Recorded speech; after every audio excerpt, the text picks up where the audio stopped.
It's 11:45 Eastern. It's time for A Radio's Morning Moment. According to Mr. Trudeau, if you're a conservative, you're a racist. So let's look at the facts, Mr. Trudeau. If you believe we should use our natural resources, you're a racist. If you believe in the free market economy, you're a racist. If you believe in controlling immigration, you're a racist. If you believe in competition in business, you're a racist. If you believe all parts of Canada have the right to control their provinces, you're a racist. I'm not done yet. If you think carbon tax is just that, a tax, you're a racist. If you believe in free speech, you're a racist. If you believe in the Charter of Rights and Freedoms and demand it upheld as the highest law in Canada, you must be a racist. If you believe no government has the right to interfere with what you say or do on social media or anywhere else, you must be a racist. If you believe in strong national defence, you're obviously a racist. If you dare question climate change, global warming, or whatever name they come up with this week for weather, you're a racist. Can anyone see a pattern here?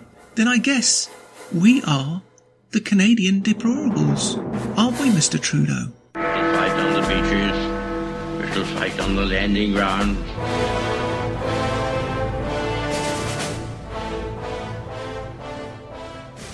Thank you for joining us. You are listening to A Radio, and this is the Morning Moment. We're on weekdays, 11:45 Eastern. Follow us on Spreaker.com and click on the like button. Now, this piece is really quite short. Why? Because it's from Reuters, the mainstream medium itself. It concerns, probably as of August 2020, the most dangerous leader of a Western nation, that being Justin, I'd like to implement the Chinese government method, Trudeau, the Prime Minister who came out publicly praising the way China runs its country, a communist country. That, to me alone, that statement should bar him from office. But Canada's Trudeau plans sweeping social welfare reform, sources say. That's how the piece goes from Steve Sheary and David Lundgren. Canadian Prime Minister Justin Trudeau is weighing sweeping changes to the country's social welfare system and a series of economic measures that will align Canada with ambitious goals according to people familiar with the matter. The plan to bolster the social safety net will especially help those hurt most by the pandemic and come after Trudeau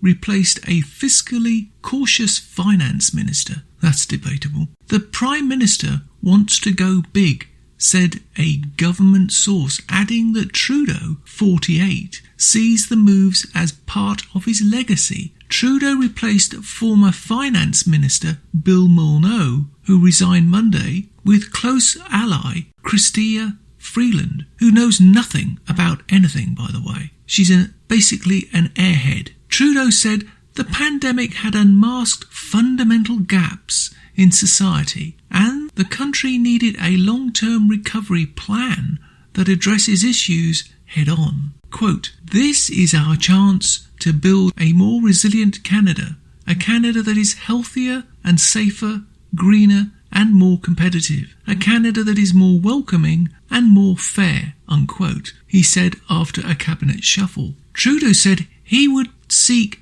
a confidence vote in Parliament over his plan when the body reconvenes in September. Who knows how many people actually are going to be in Parliament. Cabinet Minister and close Trudeau ally Dominic LeBlanc, yes, well, enough said the plan, quote, will contain a number of positive ideas that opposition parties have been talking about, unquote. These include measures on childcare, access to quality housing, and an expanded employment insurance program. he told the Canadian Broadcasting Corporation on Wednesday. Trudeau took office 2015 and was re-elected last year with a minority government. Canada's economy has been crippled by COVID-19 pandemic, and Trudeau's government has spent billions on support and other measures to alleviate the worst of the pandemic lockdown. But Ottawa so far has not mapped out a sweeping economic strategy. Canada's budget deficit this fiscal year is forecast to hit $342 billion Canadian, the largest since World War II. So there's more to that piece, but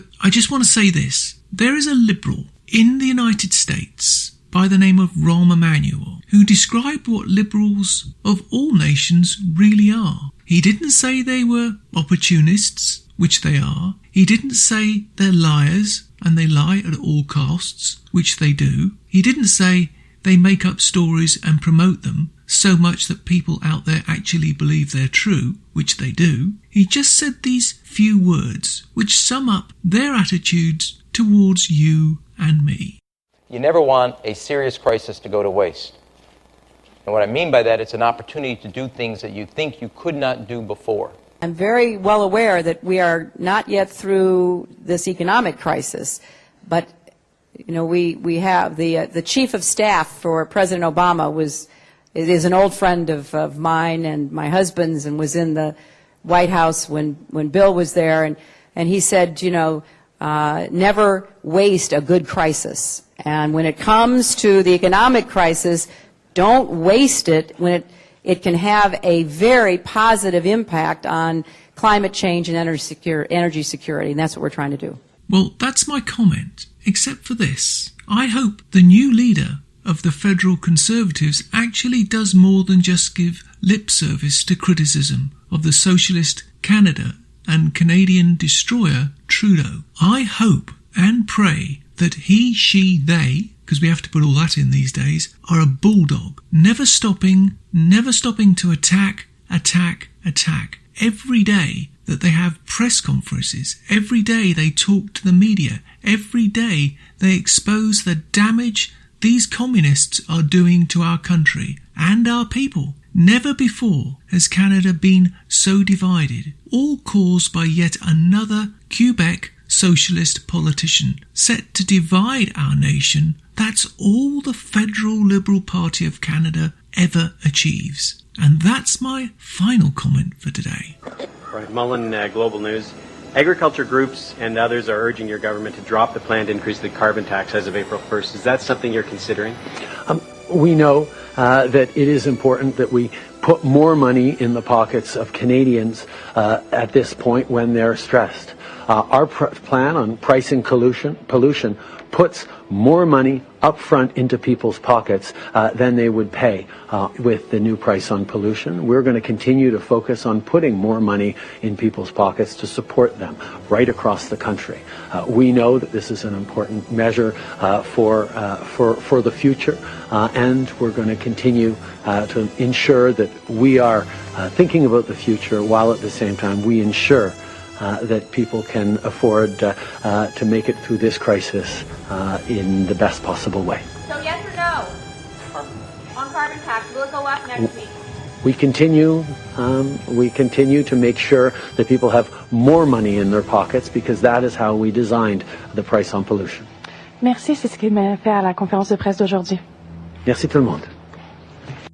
You can find more at aradio.wordpress.com, where you can find links to us on Twitter, Facebook, Instagram, iTunes, iHeartRadio, Gab, Parler, Spotify, and email. We are continuing to reach out to you, so please pass these links on to your friends. Please click on the follow button on Spreaker.com. You can listen to all our morning moments at Spreaker.com/a-radio. That's EHRADIO, a radio.